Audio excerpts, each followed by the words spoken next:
Previously, on Searching for Ghosts.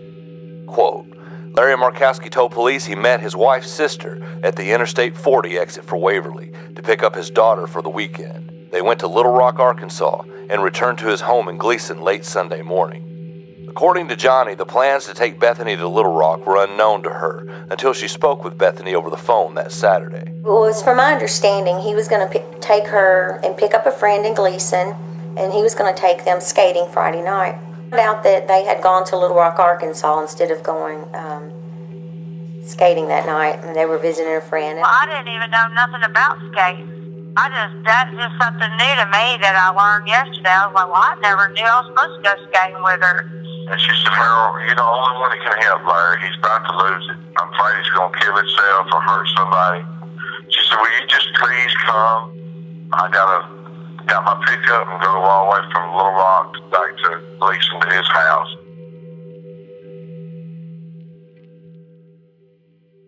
I've been getting a lot of questions about the trip to Little Rock, about if I've tried talking to people there.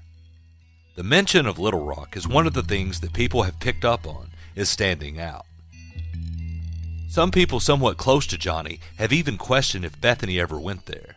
Here's Darlene that you heard in episode 3, the Hillary story, who worked for Johnny's divorce attorney. I don't think there was an affirmation. There could have been, and I just don't know of her being there at all. Right. In Arkansas. Right. Well, the trip to Arkansas did indeed happen. In fact, you've already heard from the person who Larry and Bethany visited, Harold Roberts from episode 5, The School. If you remember, Johnny and Bethany left Larry in January. The end of that month is when the school debacle happened. Bethany went missing a little over a month after that. I'm Brandon Barnett, and this is Searching for Ghosts, Season 2. Where is Bethany Markowski?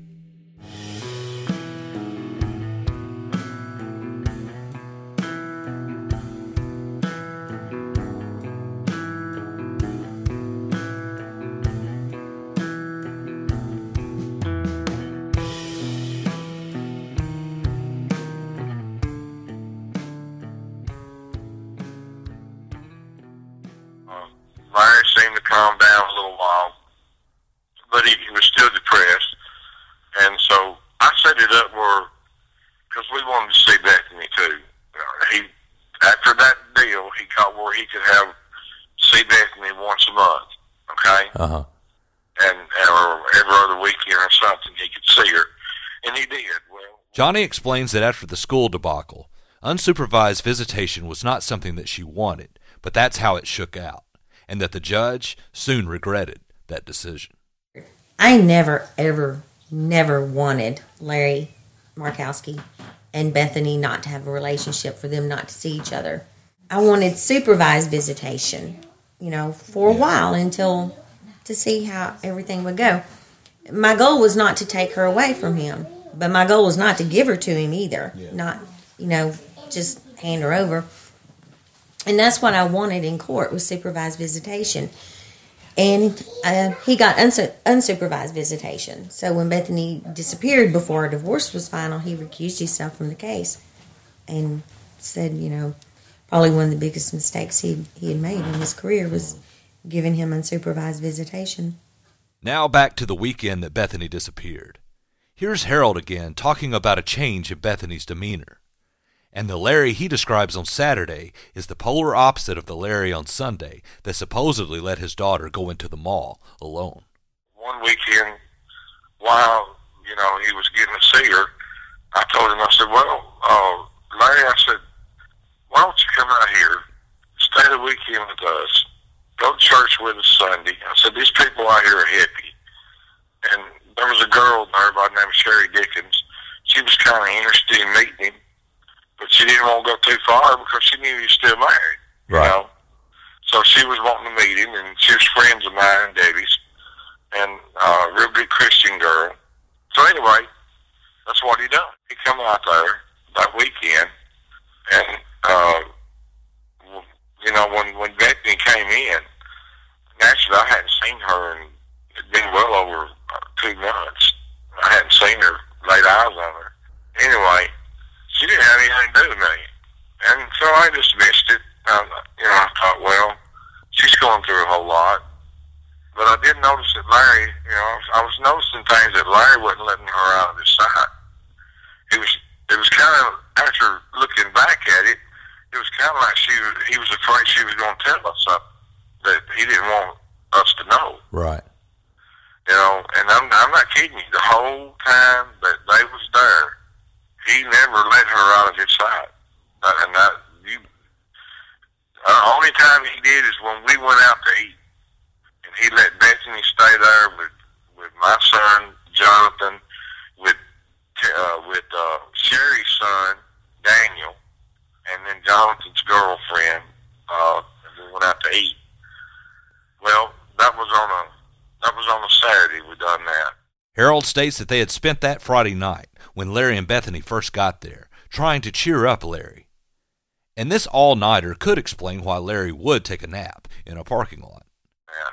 He came in on Friday night. We stayed up and talked all night Friday night. We had several people there. It was Sherry, another girl named Sherry, which is my sister-in-law, my wife, Debbie, people from church, Johnny and Sue Moore. And so we stayed up and just talked, drank coffee and talked, trying to cheer him up. According to Harold, after they went out to eat, that Saturday night was shaping up to be a repeat of Friday, until Larry unexpectedly decided to cut it short. Next day we went out to eat, okay? And that's when she stayed with him. Well, that night, which was Saturday night, we had a little cookout there at the house. And a bunch of people came over from the church, and we got around the piano. We were singing songs, playing piano, playing guitars, singing gospel music. And then all of a sudden, he just jumped up and said, "I'm going home."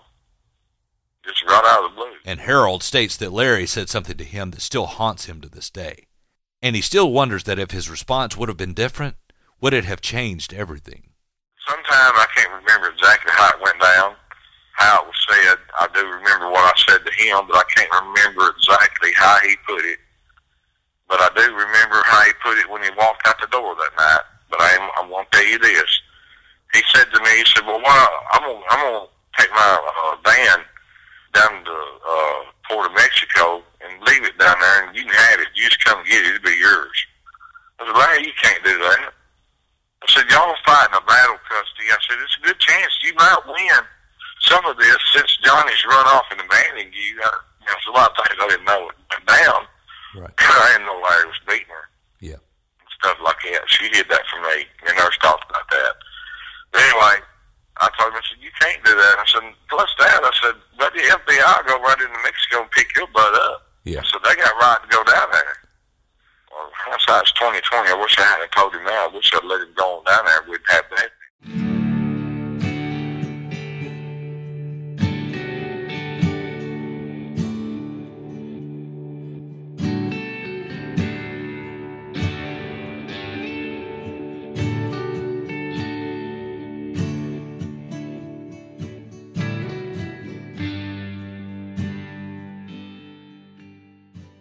But anyway, that was brought up in a conversation somewhere down the line that I'm going to take my band down to Mexico. You come down and get it. You can have it.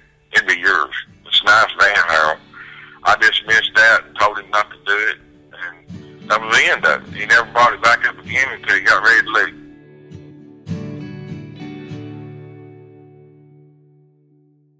Well, it was about 8:30, 9 o'clock that night. He just jumped up and said, "I'm going home."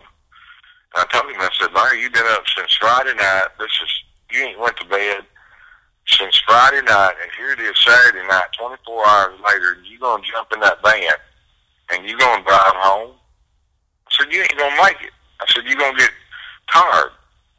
"I'm going, I can do it." I said, "Well, you call me when you get there." I said, "We're going to be worried sick about you in Bethany."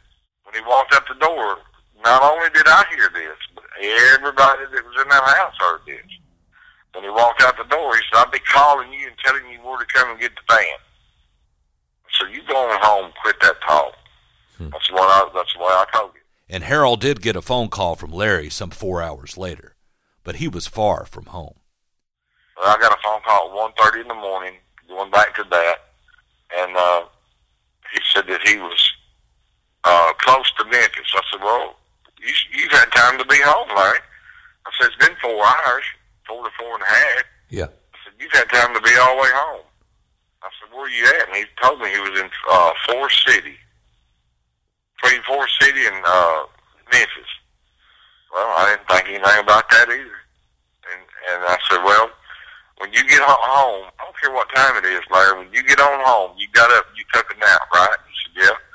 I said, when you get home, call me, and I want to know when you're safe in the house and Bethany's safe. So that's all I want. I'm asking. Okay, I'll do it. I never heard no more out of him. Not a peep. Harold says he still didn't think much about this strange weekend until he came home Sunday night to some messages on his phone.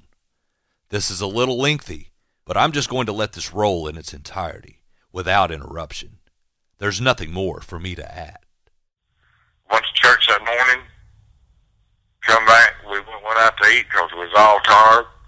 Went out to eat, and we didn't want to cook nothing. And so then I come home, I took a nap, and I slept.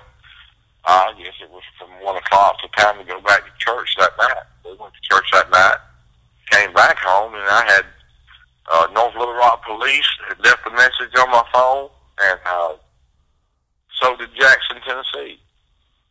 They didn't say anything. They didn't tell me anything on the recording. They just said, call them. Well, I called Little Rock first. I kid you not. It was 10 to 15 cars pulled up in my driveway. I thought, what in the Sam Hill's going on? Right.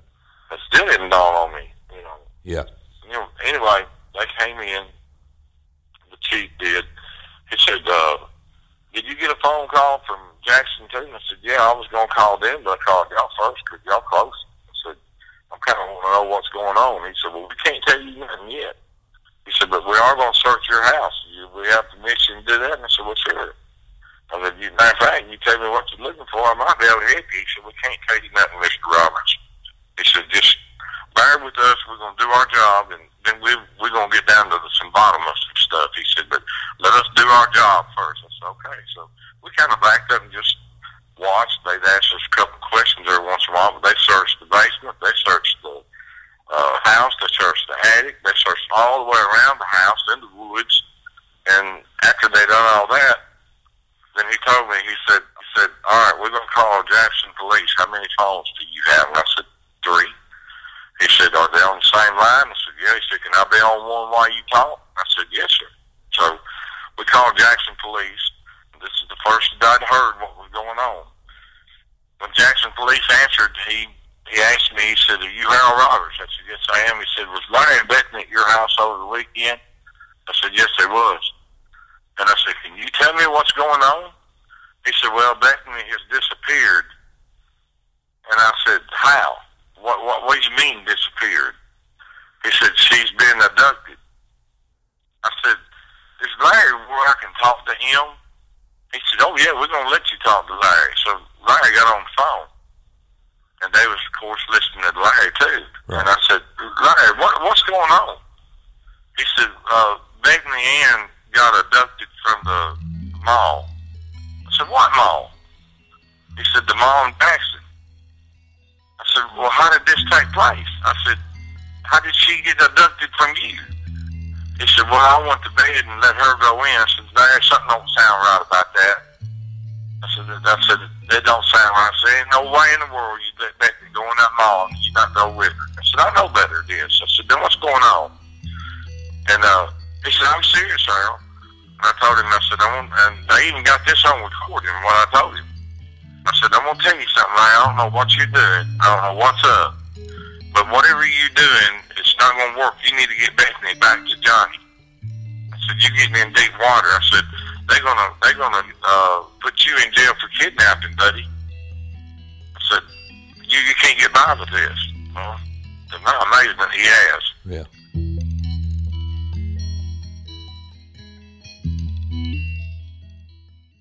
And that's basically all I can really tell you about how everything went down. It's a lot of things I've seen and caught him at after the fact. Matter of fact, I don't even have nothing to do with him no more. Right. But I've caught him in so many lies about how things went down. And I told him, I said, Larry, I want to tell you something. I said, if you telling the truth will always be the same story. I said, no matter, I said, you might be able to add stuff to the truth that you forgot, but it won't change the theme of that story. I said, every time you tell me what's going on, you changing the whole thing. Yeah. I said, I've done caught you in 3 different lies. I said, you're lying to me about what went on. I said, so after a period of time, the FBI, I told him I didn't want nothing else to do with him until he come clean on this. But I said, I'll stand by you, Larry, no matter what. If you'll come clean on what's going on, I'll back you up. I'll stand behind you. I said, but I don't want nothing to do with you right now with you lying about this. I said, you got a mother in Nashville that's worried about her daughter. I said, all the people inside on you that was raised with Bethany, including us, we worried about it. I said, we love that girl. And we won't know what's happened to her. And I said, until you come clean, I don't want nothing else to do with you.